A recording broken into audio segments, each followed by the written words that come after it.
보건복지부가 5년마다 한 번씩 전국 정신질환 실태 역학조사를 실시를 합니다. 2016년도에 그 역학조사가 나왔는데 한국인의 성인 4명 중 한 사람이 평생에 한 번 이상 정신질환을 겪는다는 통계가 나왔습니다. 정신질환 중에 1위가 우울증입니다. 그러니까 한국 사람은 평생 4명 중 한 사람이 한 번은 4명 중 한 사람은 우울증을 겪으며 살아야 된다고 했습니다. 우울증의 현상 중에 진짜 미소, 가짜 미소라는 게 있습니다. 가짜 미소를 우리가 미소 우울증이라고 그래요. 미소 우울증은 겉으로는 친절한 미소를 짓는데 속으로는 극도의 우울감과 극도의 절망감을 안고 있는 사람들입니다. 대부분의 사람들이 연예인, 서비스업에 있는 사람들, 콜센터 그 전화 받으셔야 되는 분들, 그 다음에 직장인들, 이런 서비스 업계에 있는 분들이 사람을 대할 때 겉으로는 미소를 지어야 되지만 안으로는 심각한 우울증을 겪고 있는 분들이 많다고 했습니다. 가톨릭 영성심리상담소장이신 홍성남 신부님이 한국의 현대인들은 도무지 웃을 일이 없는 세상에서 살고 있는 것 같다고 그랬어요. 도무지 웃을 일이 없는 그런 현실에 살고 있다고 했습니다. 그 중에 대표적인 게 정치적 불안입니다. 그리고 경기 침체, 고용 불안, 그리고 양극화 현상, 여러 가지 사회적 혼란들이 우리를 긴장과 스트레스에 몰아넣고 우리로 하여금 우울증에 빠지게 한다고 했습니다. 저도 이번에 정의기억연대 정의연 사건으로 인해서 굉장히 마음이 우울해졌습니다. 하나님께서 저한테는 이상하게 거짓이 보여요. 그러니까 지금 정치에 있는 그 악을, 죄를 저지르고 사람이 악을 저지르고 그걸 정의로 포장하는 게 다 보이니까 너무 마음에 괴로운 겁니다. 겨우 그 조국 전 장관 사태가 멈췄는데 이제 다시 정의연대 사건이 또다시 똑같은 패턴이에요. 사람의 거짓을 정의로 바꾸어내는 그런 그 사회적인 혼란이 우리를 마음 아프게 하는 겁니다. 우리는 정말 즐거워할 수 있을까? 잔파이프 목사님이 하나님을 즐거워하라고 했어요. 기쁨으로 하나님을 섬겨라. 그래서 기쁨이 있어야 우리가 하나님을 섬기는 종이 될 수 있다고 했습니다. 그런데 우리 마음에 기쁨이 없어요. 코로나19로 인하여 몇 달 동안 예배를 드리지 못하면서 우리 마음의 기쁨도 조금씩 사라져갑니다. 그런데 하나님은 우리에게 하나님을 기뻐하라고 요구하고 계신 거예요. 왜 우리가 하나님을 기뻐해야 되나요? 신명기 28장 47절 48절에 이렇게 말씀하셨어요. 내가 모든 것이 풍족하여도 기쁨과 즐거운 마음으로 내 하나님 여호와를 섬기지 아니함으로 말미암아. 모든 게 풍족했습니다. 가지고 있는 걸 다 소유했습니다. 그럼에도 기쁨과 즐거움으로 하나님을 섬기지 아니함으로, 우리가 하나님을 기쁨으로 섬기지 않으면 어떤 일이 벌어질까요? 48절에 내가 줄이고 목마르고 헐벗고 모든 것이 부족한 중에서 여호와께서 보내사 너를 치게 하실 적군을 섬기게 하리라. 줄이고 목마르고 헐벗고 부족한 것도 불행한데 거기에 하나님이 적군, 이방 군대의 침략을 받고 이방 군대를 섬기게 하리니 그가 철멍에를 내 목에 매어 마침내 너를 멸할 것이라. 그래서 북이스라엘은 아시리아에게 완전히 하나님께서 하나님의 백성을 철멍에를 그 목에 매고 멸망하게 하시고, 남유다는 바벨론 군대에 의해서 철멍에, 목에 멍에를 메고 그들이 바벨론 땅에서 우상을 섬기게 하신 거예요. 이 이유가 어디 있습니까? 하나님을 기뻐하지 않았어요. 하나님을 기뻐하지 않았기 때문에 그들은 어떻게 됐나요? 하나님을 예배하지 않고 우상 숭배를 한 거예요. 우상 섬기는 게 기쁜 거예요. 하나님 말씀대로 사는 건 전혀 기쁘지 않아요. 오히려 이방 여자를 아내로 맞이하고 그리고 가난한 자를 억압하고 하나님의 말씀에 불순종하고 자기의 이익을 추구하는 게 훨씬 더 즐거운 일이 돼버렸어요. 그래서 하나님이 하나님을 즐거워하지 않고 기뻐하지 않는 이 북이스라엘 남유다를 하나님 이방 군대의 철 멍에를 메고 하나님이 그들을 수치를 당하게 하신 거였어요. 잔 파이퍼 목사는 하나님을 기뻐해야 될 세 가지 이유를 서론에서 설명을 했어요. 하나님을 기뻐해야 되는 것은 명령이라 그랬어요. 선택이 아니라 명령입니다. 불순종하면, 기뻐하지 않으면 하나님 불순종하는 거예요. 우리의 감정의 선택이 아니라 그리스도인이라면 반드시 하나님을 기뻐해야 된다. 그래서 하나님을 기뻐하기 위해서는 끊임없이 자기 자신과 싸워야 된다 그랬어요. 이걸 기쁨을 위한 전쟁이라고 그랬습니다. 마음의 전쟁. 그러므로 하나님 앞에 즐거워하지 않고 사는 건 용납되지 않는 거래요. 끊임없이 기뻐하기 위해서 내적 싸움을 싸워야 한다고 했습니다. 두 번째로 하나님을 기뻐해야 되는 이유는 어디 있습니까? 우리의 인생의 목적이 하나님을 영화롭게 하는 데 있기 때문에 하나님을 영화롭게 하려면 하나님을 기뻐해야 된다 그랬어요. 하나님을 기뻐하지 않고 하나님을 영화롭게 할 수는 없는 거예요. 이거는 위선이요, 하나님 앞에 거짓이에요. 우리가 하나님을 영화롭게 하려면 반드시 하나님을 먼저 기뻐해야 합니다. 누가 하나님을 기뻐하는 사람인가요? 하나님을 위해서라면 기꺼이 모든 걸 포기하고 하나님의 명령대로 순종하는 사람들입니다. 아브라함이 하나님이 내가 내게 지시할 땅으로 가라고 했을 때 아브라함은 모든 걸 버리고 그는 본토 친척을 떠나서 하나님이 지시할 땅으로 순종하고 갔어요. 이게 하나님을 기뻐하는 사람입니다. 이렇게 하나님께 헌신하고 순종함으로 하나님을 영화롭게 하는 거예요. 모세도 그가 애굽 왕실의 모든 것을 다 가졌습니다. 그는 애굽의 학문과 지식에 능한 자였어요. 그러나 애굽의 보화를 버렸어요. 무엇을 위해서? 하나님의 부르심을 위해서. 그가 부르심의 상을 바라보고 애굽의 보화를 버리고 그가 하나님께 순종해서 출애굽의 지도자가 됐습니다. 하나님을 기뻐했기 때문에 애굽의 보화를 버릴 수 있었어요. 하나님을 기뻐했기 때문에 모세는 하나님을 영화롭게 하실 수 있었습니다. 오늘 우리도 하나님을 영화롭게 하는 사람이 되려면 하나님을 기뻐하는 것부터 배워야 돼요. 그리고 하나님을 기뻐하는 사람들은 하나님을 위해서라면 기꺼이 모든 것을 포기하고 순종할 수 있는 사람들입니다. 세 번째 이유, 우리가 거룩하게 살 때 하나님을 기뻐하는 사람이 될 수 있어요. 엠번방의 최초의 창시자 갓갓이 잡혔습니다. 이런 사람들이 하나님을 기뻐할 수 있나요? 이런 타락한 삶을 살면서 하나님을 기뻐할 수 없어요. 거룩하게 사는 사람들이 하나님을 기뻐하는 사람, 하나님을 기뻐하기 때문에 그들은요, 죄를 버리고 죄를 무시하고 그리고 그리스도께 복종하며 그리스도를 높이는 일에 자신의 모든 것을 다 하나님께 바치는 사람들입니다. 왜요? 하나님을 기뻐하기 때문에.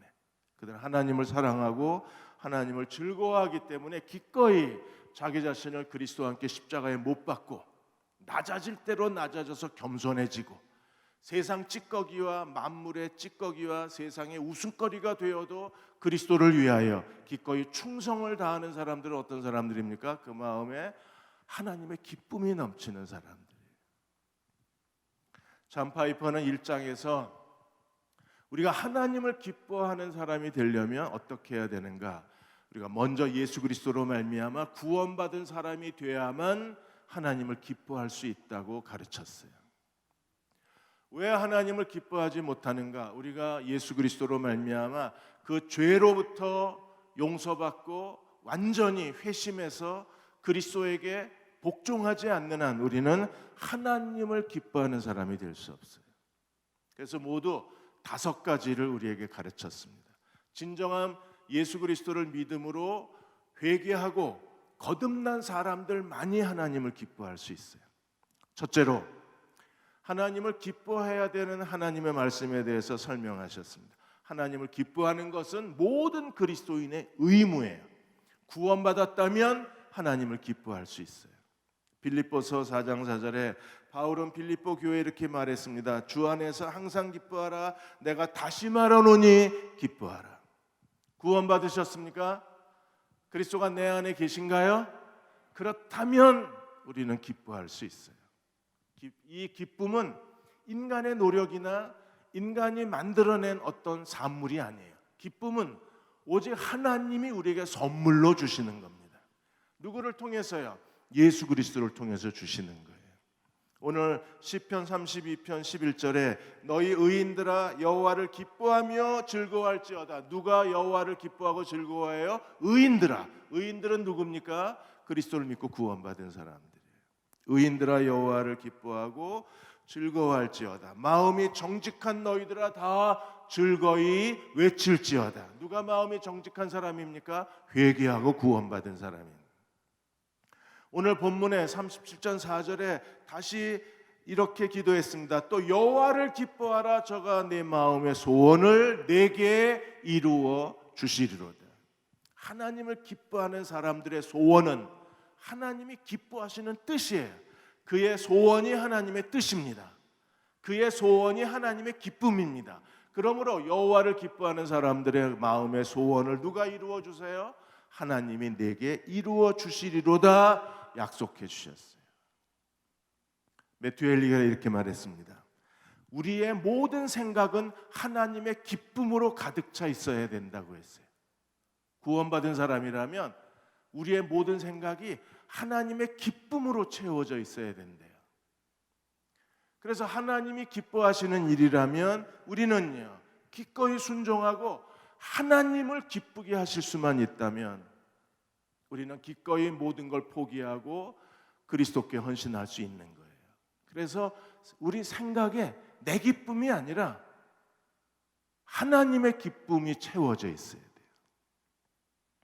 하나님의 아브라함에게 내 아들 내 독자 이삭을 내가 내게 지시하는 곳에 가서 제물로 바치라 그랬을 때 아브라함이 순종했습니다. 아브라함이 어떻게 그 이삭을 모리아산에서 하나님 앞에 제물로 바칠 수 있었나요? 아브라함은 하나님의 기쁨이 그의 전부였어요. 이삭이 기쁨이 아니라 하나님이 그분의 기쁨이었어요. 아브라함의.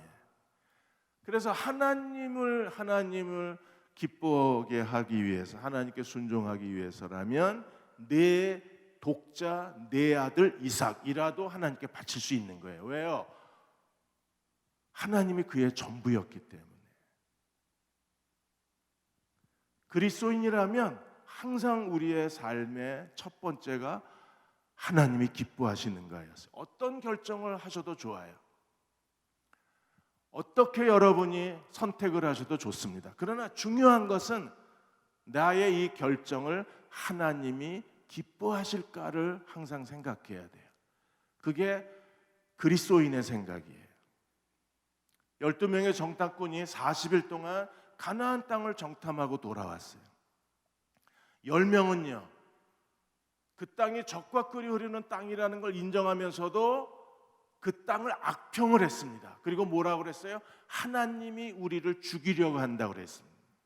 그러나 여호수아와 갈렙은 뭐라고 그랬습니까?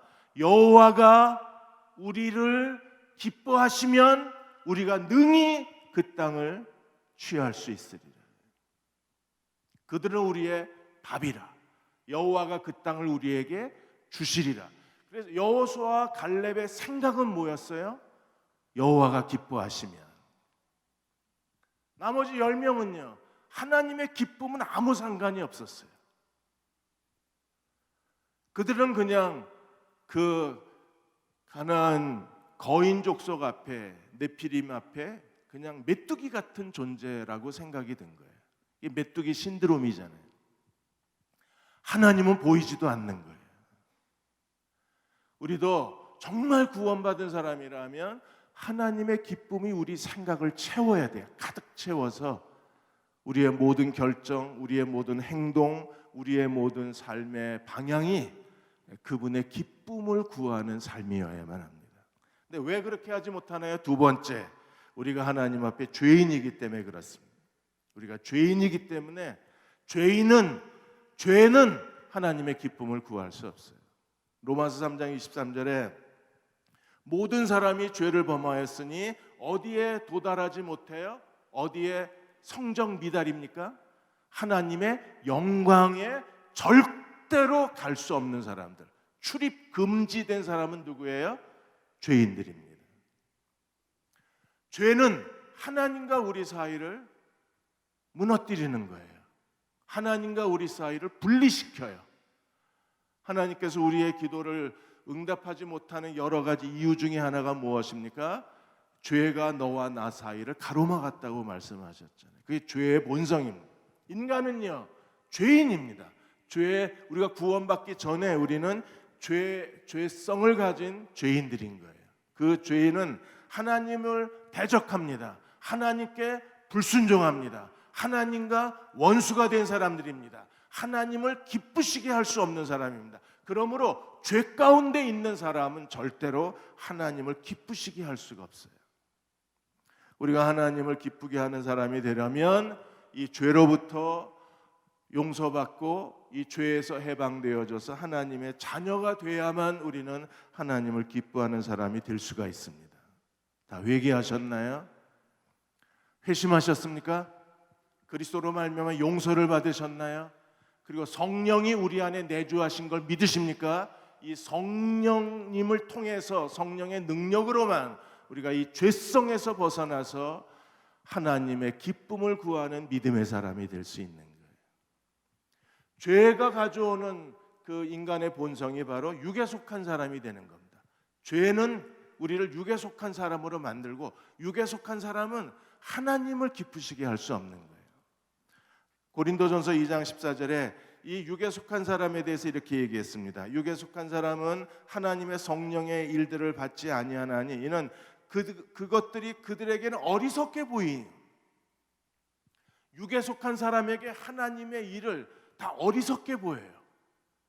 무가치하게 보입니다. 그리고 그들은 그것들을 알 수도 없나니 이러한 일들은 영적으로만 분별되기 때문이라고 말씀하셨습니다. 육에 속한 사람들에게는 하나님의 일이 이해가 안 돼요. 하나님의 일을 알지도 못해요. 무지합니다. 그리고 하나님의 일에 대해서 무관심합니다. 그들은 철저하게 자기의 이익, 자기의 기쁨, 자신의 영광만을 구하는 사람들이에요. 그리스도를 믿는다고 말하면서도 아직까지 이 죄로부터 구원받지 못한 육에 속한 사람들, 아니 죄로부터 구원받았지만 여전히 육신에 속한 사람들은 절대로 하나님의 길을 기뻐하지 못하고 하나님의 뜻을 알지도 못하고 하나님의 기쁨을 구하지도 않아요. 그러나 우리가 하나님의 기쁨이 우리 마음속에 없어졌을 때 우리는요, 하나님과 동행할 수가 없어요. 하나님 주신 사명을 감당할 수도 없어요. 그러나 우리 마음에 기쁨을 되찾았을 때 우리는 다시 하나님이 주는 사명의 길을 걸어갈 수 있고 하나님을 위하여 자신의 전부를 내드릴 수 있고 그리고 그분의 영광을 구하는 그리스도의 종이 될 수 있어요. 그러나 기쁨을 잃어버리면 우리는 육신에 속한 자가 되어서 하나님의 일에 관심도 없고 하나님의 일을 알지도 못하고 하나님이 무엇을 하든지 무관심한 채 그냥 스스로 겉껍데기의 신앙 속에 스스로 자신의 시간을 허비하게 되는 거예요. 그렇게 살고 싶지는 않습니다. 기쁨을 다시 되찾아야 돼요. 그래야 육에 속한 그리스도인의 삶에서 벗어나서 우리는 영에 속한 그리스도의 사람이 되어서 그리스도의 영광을 보고 그리스도의 뜻을 알고 그리스도를 높이기 위해서 자신의 전부를 주님께 바칠 수가 있어요. 그런 사람이 되고 싶지 않으십니까? 컴패션 후원자 중에 김혜미 자매가 있는데 이분이 빛과 소금 2호로 자신의 간증을 실었습니다. 2018년도 12월에 인도네시아에 그 후원하는 아이들을 만나러 이제 인도네시아의 컴패션 후원하는 아이들을 만나러 이제 비전 트립을 거기에 간 거예요. 그 전에 직장 생활 6년 하면서 아이들을 계속 후원하고 있었지만 그러나 교회에서는 완전히 떠났어요. 직장 생활하면서 내가 무엇 때문에 살아야 되는지 인생의 목적을 발견하지 못했어요. 내가 왜 살아야 되는지 삶의 이유를 찾지를 못했어요. 그래서 2018년도 12월에 인도네시아 자카르타에 가서 후원자들을 만나야 되는데 가고 싶은 생각이 없었습니다. 그 너무나 깊은 고독감과 우울증과 침체에 빠져 있었어요. 그러나 약속된 일이었기 때문에 그래 자카르타에 가서 이 후원자 아이들을 만났는데 너무 마음이 이 침체돼 있으니까 아이들을 만나도 기쁨이 없었던 거예요. 그러다가 마지막 날 그 쓰레기 산에 있는 한 가정을 방문하게 됐는데 그 쓰레기 더미에 판잣집을 지어놓고 거기서 4가족이 사는 거예요. 엄마 아빠하고 아이들 둘이 그 쓰레기 냄새나는 곳에서 살고 있는 거예요. 거기를 방문을 해서 그 중에 한 아이에게 질문을 했습니다. 너 커서 뭐가 되고 싶냐고. 그랬더니 이 아이가 의사가 되고 싶다는 거예요. 그 쓰레기 더미 아무 희망도 없는 그 움막에서 사는 아이가 의사가 되고 싶다. 그러자 그 이야기를 듣고 그 아버지가 완전히 삐쩍 말라서 그냥 뼈에 가죽만 입혀 놓은 듯한 그 가족이었는데 그 아버지였는데 그 아버지가 갑자기 울음을 터뜨리고 우는 거예요. 자기 아들에게 자기 자식한테 해줄 수 있는 게 아무것도 없으니까.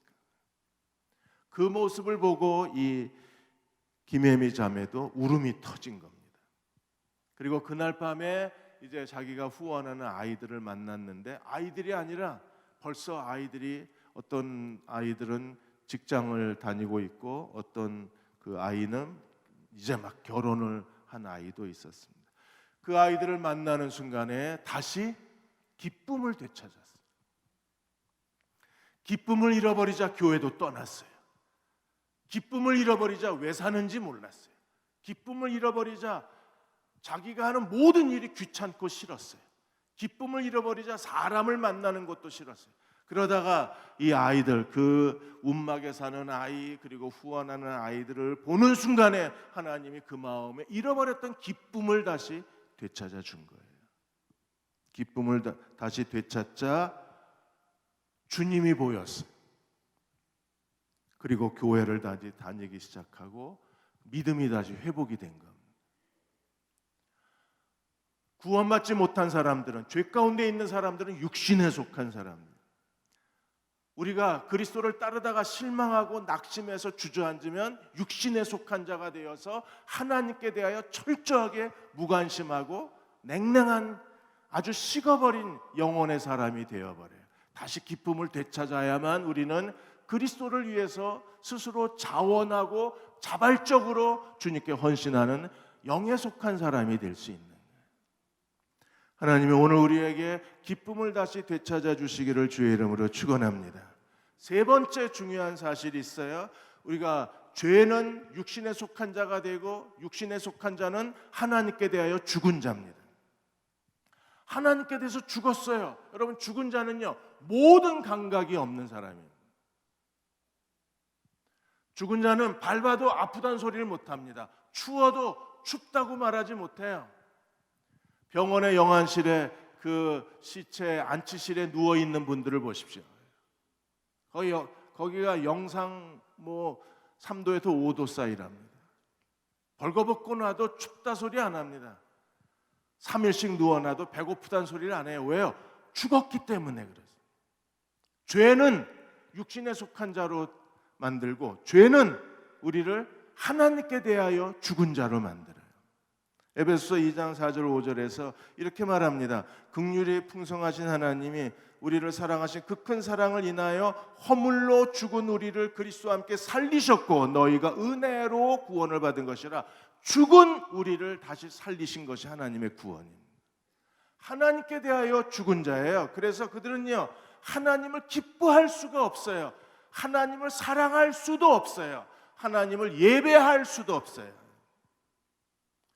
어떻게 하나님을 예배하는데, 아무리 피곤해도 하나님을 예배하는데 우리가 시무룩한 표정으로 예배드릴 수는 없는 거잖아요. 하나님을 예배하는데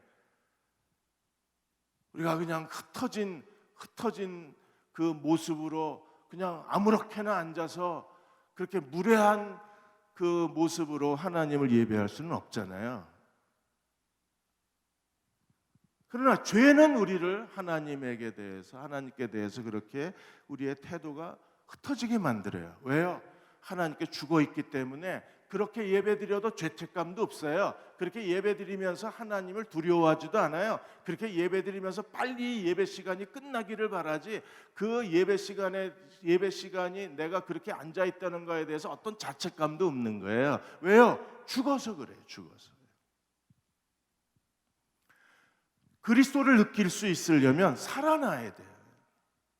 죽어 있는 사람은 어떤 상태인가요? 죽음의 상태에 대해서 에베소 4장 17절 18절에서 이렇게 바울이 설명했습니다. 그러므로 내가 이것을 말하며 주 안에서 증언하노니 이제부터 너희는 이방인의 그 마음에 허망한 것으로 행한 같이 행하지 말라 그랬어요.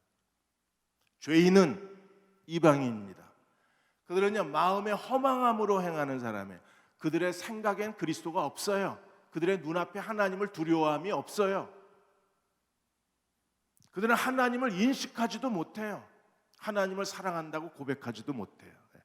그들의 마음은 공허한 사람들입니다. 그들의 상태는 어떤 사람들입니까? 18절에 그들의 총명이 어두워지고 그들 가운데 있는 무지함과 그들의 마음의 굳어짐으로 말미암아 하나님의 생명에서 떠나 있도다. 무지함, 완악함, 굳어짐, 이게 하나님께 대한 죽어있는 사람들의 그들의 상태예요. 그들의 마음의 상태를 그대로 우리에게 묘사해 주고 있습니다. 그들은 마음이 정말 단단한 사람들이에요. 그들은 정말 하나님께 대해서 무지한 사람들이에요. 하나님께 대한 감각이 전혀 없어요. 그렇게 어떻게 저렇게 말을 할 수 있지? 우리는 그 사람들이 그렇게 말하는 걸 보는 것만으로도 두려워요. 그런데 그 말하는 당사자는 전혀 두려움이 없어요. 왜 그렇습니까? 영적으로 죽어 있어서, 하나님께 대해서 죽어 있기 때문에 그게 얼마나 두려운 일인가를 모르는 거예요. 그러나 하나님을 두려워하는 사람들은 자기 스스로 자기 행동을 제어해요. 왜요? 그게 하나님의 기쁨이 되지 않다는 걸 알기 때문에 그렇습니다. 그러므로 하나님께 대하여 죽은 자들은 마음과 뜻과 목숨을 다하여 주 너희 하나님을 사랑하라는 계명에 절대 순종할 수 없습니다. 신령과 진정으로 하나님을 예배하라고 하는 말씀에 그들은 신령과 진정으로 예배하는 법을 몰라요. 왜? 그 하나님께 대해서 죽어 있기 때문에 뭐 어떻게 하는 게 신령과 진정으로 예배드리는 건지에 대해서 전혀 모릅니다. 그들은 그 마음이 오직 교만과 이기심으로 가득 차 있고 자기 주장으로 가득 차 있고 자기밖에는 모르는 사람들이에요. 하나님께 대해서 반역적이고 완고하고 타락하고 허망하고 그 마음이 죽어 있기 때문에 절대로 그리스도를 따를 수 없는 거예요. 그럼 부자 청년이 어떻게 해야 구원받을 수 있겠느냐고 마태복음 19장에 질문했을 때 예수님 뭐라 그러셨어요? 재산을 다 팔아 가난한 자에게 주고 그 다음에 와서 나를 따르라 그랬을 때 부자 청년이 어떻게 했습니까? 재물이 많아서 돈 걱정하다가 주님을 포기했어요. 돈을 포기한 게 아니라 주님을 포기해버렸습니다. 이 사람 왜 이랬을까요? 영적으로 죽어 있는 겁니다. 그러나 우리가 예수 그리스도로 말미암아 모든 죄가 용서받고 이 죄로부터 구원받은 사람이라면, 하나님께 대하여 그 그리스도의 새 생명으로 살아있는 사람이라면 우리는요, 재물보다 누구를 선택하겠어요? 주님을 선택하는 사람이 될 거예요. 그들이 하나님을 기뻐할 수 있는 겁니다. 그 기쁨을 다시 되찾으시는 저와 여러분 되시기를 주의 이름으로 축원합니다. 조니 에릭슨 타다 이야기를 많이 들으셨을 거예요.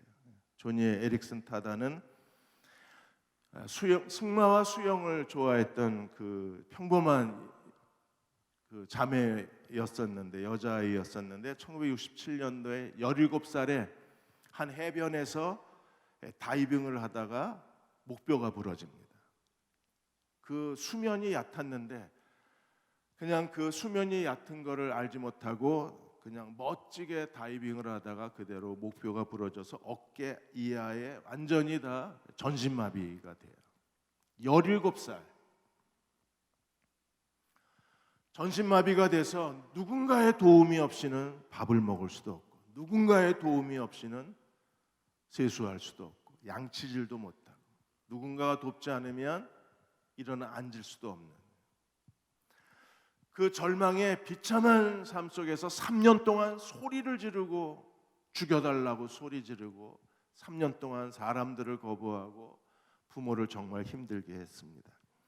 그러다가 그 친구가 신디라는 친구가 찾아와서 어떻게 하든지 이 타다를 위로하기 위해서 고민을 하다가 성령께서 이 신디의 마음에 에릭슨 타다를 위로할 말을 주신 거예요.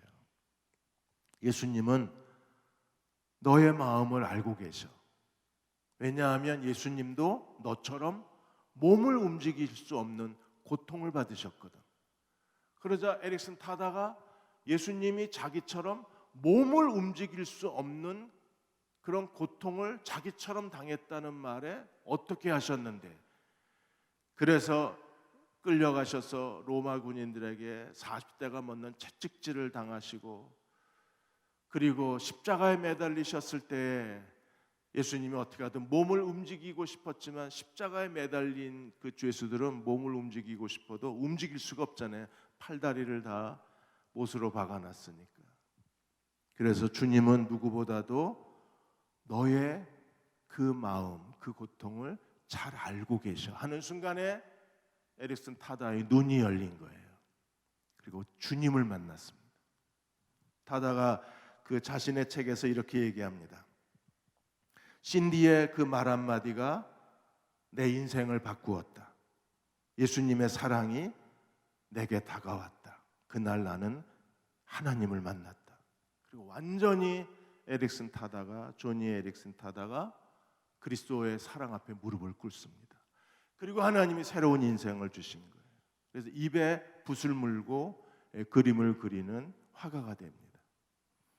그리고 전 세계를 다니면서 그 가난한 사람들, 고통당하는 사람들을 위해서 방송을 통해서 장애인의 인권을 그 사람들에게 알리는 인권 전도사가 되고, 그리고 복음을 전하는 복음 전도자가 돼요.